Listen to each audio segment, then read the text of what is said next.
নমস্কার। আজকে একটা বিষয় নিয়ে আপনাদের বলবো। সেটা সামনেই ভোট।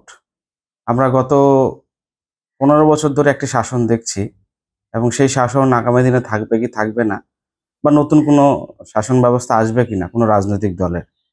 তার পরিপ্রেক্ষিতেই কতগুলো বিষয় একটু বলার।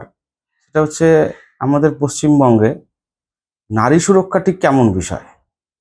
সত্যি কথা বলতে পশ্চিমবঙ্গে যে এমন একটি পরিস্থিতির মধ্যে দিয়ে যাচ্ছে যেখানে কোনো নারী বা মহিলা বা বাচ্চা কেউ সুরক্ষিত নয়।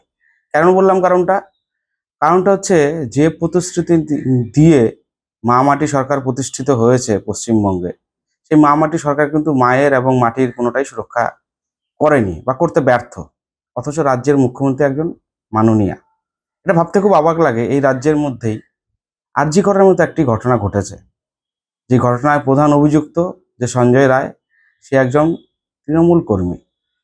অর্থাৎ তৃণমূলের পুলিশ অ্যাসোসিয়েশনের যে সংস্থা, যে সংস্থার একজন প্রত্যক্ষ সদস্য। তাকে পুলিশ যথারীতি অ্যারেস্ট করেছে, সিবিআই তদন্তও চলছে। কিন্তু একটি ক্যাম্পাসের মধ্যে একজন পিজিটি ছাত্রীর ধর্ষণ হয়েছে এবং তাকে নির্মমভাবে খুন করা হয়েছে। তার বিচার কিন্তু আজও আসেনি আমাদের চোখের সামনে। তো সেই জায়গায় দাঁড়িয়ে বলতে হয় যে এমন একটি রাজ্যে আমরা বসবাস করছি যেখানে বলা হয় যে রাত্রি ৮টার পরে কোনো মেয়ে যেন ঘর থেকে না বেরোয়। ধর্ষণের মূল্য নির্ণয় করা হয়, কখনো ৫,০০০, কখনো ১০,০০০ এবং বয়স অনুযায়ী কখনো ৩০ও হতে পারে। আমরা জানি রাজ্যে কামদুনির মতো একটি ধর্ষণকাণ্ড ঘটেছে, পার্কশিটের মতো একটি ধর্ষণকাণ্ড ঘটেছে। ধর্ষণের কথা বলতে গেলে অনেক কথাই বলতে হয়। আজকে অভয়ার মা নির্বাচনে দাঁড়িয়েছেন পানিহাটি থেকে। তাকে নানান রকমভাবে হেনস্থা করা হচ্ছে। কারা করছেন? অবশ্যই তৃণমূল, অবশ্যই সিপিএম। এই সিপিএম এর মধ্যেই ঢুকে পড়েছে জুনিয়র ছাত্র সংগঠনের একটি বড় অংশ। তারা অভয়ার আন্দোলন, অভয়ার ন্যায় বিচারকে সামনে রেখে একটি কমিটি গঠন করেছে, তাদের একটা সংস্থা বানিয়ে আনা হয়েছে। সেই সংস্থায় কোটি কোটি টাকা তারা তুলেছে। কিন্তু সেই কোটি কোটি টাকা কারা তুলেছে? সেই জুনিয়র ডাক্তাররাই তুলেছে, যারা অভয়ার আন্দোলনকে আন্দোলনের নামে একদম মাটিতে মিশিয়ে দিয়েছে। আমরা জানি অভয়ার আন্দোলন শুধু রাজ্যে নয়, গোটা দেশে, গোটা পৃথিবীতে ছড়িয়ে পড়েছিল। যে একজন ডাক্তার তার নিজের মেডিকেলেই নির্মমভাবে ধর্ষকদের শিকার হয়েছেন এবং তাকে খুব খারাপভাবে হত্যা করা হয়েছে এবং তার তদন্তের জন্য যা যথাযোগ্য ব্যবস্থা ছিল সেগুলোও করেনি। এবার কথাটা হচ্ছে এই যে আগামী দিনে নির্বাচন আসছে, সেই নির্বাচনে আমাদের একটা নির্ণায়ক ভূমিকা নিতে হবে যে আমরা এই অভয়ার জাস্টিসের জন্য আমরা ভোট দান করবো। কেন করব?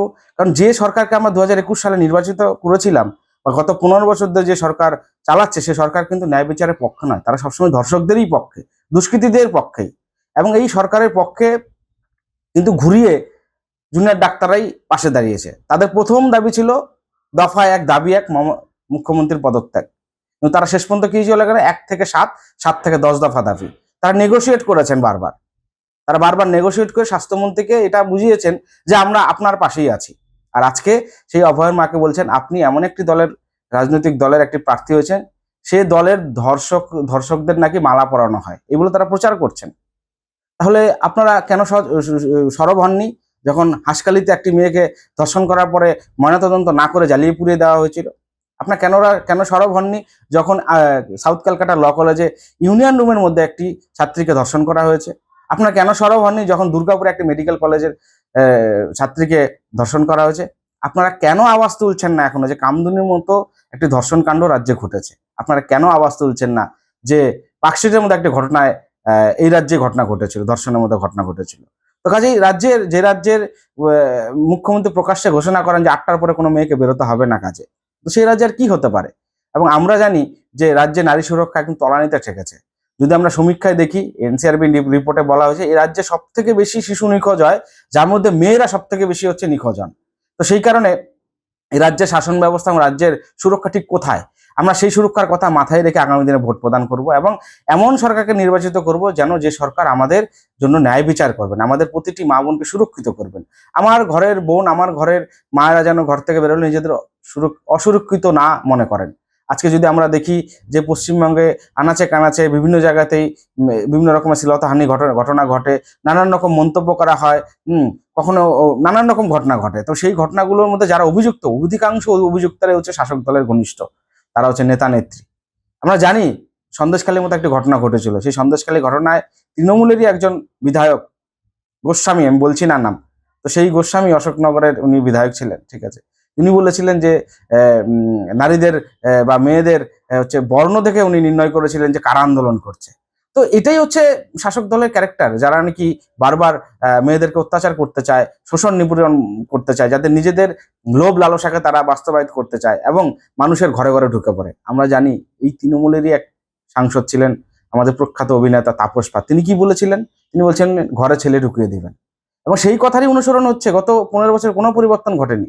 মা বোনদের প্রতি কেমন শ্রদ্ধা ভক্তি করা উচিত বা তাদের সুরক্ষা নিয়ে কোনো সরকার কোনো রকম ভাবে চিন্তিত নন। তারা বরং বারবার দুষ্কৃতীদের পাশেই দাঁড়িয়েছেন এবং দুষ্কৃতীদের হয়েই তারা কাজ করছেন, এবং তারা সবসময় দুষ্কৃতীদের জন্য আইন ব্যবস্থা পর্যন্ত, বিচার ব্যবস্থা পর্যন্ত উকিল পর্যন্ত তারা নিয়োগ করেন। আমরা জানি অভয়ার বিপক্ষে, অভয়ার ন্যায় বিচারের বিপক্ষে সুপ্রিম কোর্টে যে আইনজীবী ছিলেন তিনি ছিলেন তৃণমূলেরই এখন রাজ্যসভার সাংসদ মেনকা গুরুস্বামী। তো এইভাবেই এগোচ্ছে। তো সেই কারণে আমাদের ভাবতে হবে আগামী দিনে আমরা ঠিক কেমন পশ্চিমবঙ্গ চাই, সুরক্ষিত পশ্চিমবঙ্গ চাই, সুরক্ষিত নারী চাই। তার জন্য আমাদের কিন্তু ভোট প্রদানটা ভীষণ গুরুত্বপূর্ণ। আমাদের এই ভাবনা চিন্তা নিয়েই ভোট প্রদান করতে হবে। যারা অভয়া বিচারের পক্ষে নয় তাদেরকে কিন্তু আমাদের ভালো করে চিনে নিতে হবে এবং তাদেরকে আমাদের বয়কট করতে হবে। এবং সেই কারণে আমরা ভোট এমন ভাবেই দেবো, এমন সরকারকে নির্বাচিত করব যে সরকার আমাদের কথা বলবেন। আমরা জানি অভয়ের মা নির্বাচনে দাঁড়িয়েছেন, তার জন্য জুনিয়র ডাক্তাররা ক্ষোভ উগরে দিয়েছেন। কেন উনি বিশেষ দলের প্রার্থী হয়েছেন? তামান্নার মা তো ন্যায় বিচারের জন্য লড়াই করছেন, তিনিও তো বিশেষ দলের প্রার্থী হয়েছেন। কেন তাকে বলছেন না যে আপনি তো আপনার মেয়ের জন্য রাজনীতি করছেন?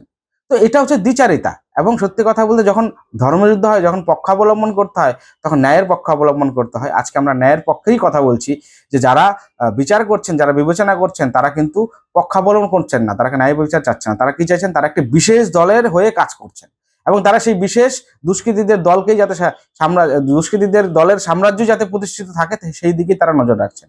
তো সেই কারণে আমরা এই ধর্ষণ এবং অত্যাচার এবং মেয়েদের উপরে নানান রকমের যে প্রতিবন্ধকতা লাগানো হয়, একটা তালিবানি শাসনের মতো শাসনের দিকে এগোচ্ছে পশ্চিমবঙ্গ। সেই কারণে আমাদের একটি নির্ণায়ক সিদ্ধান্ত নিতে হবে, আগামী দিনে আমাদের ভোট প্রদান করতে হবে। তো সেই কারণে আমরা সবাই ভোট দেবো, ভোট দিয়ে এমন একটি সরকার নির্বাচন করব যে সরকার সবসময় ন্যায় বিচারের কথা বলবে। নমস্কার।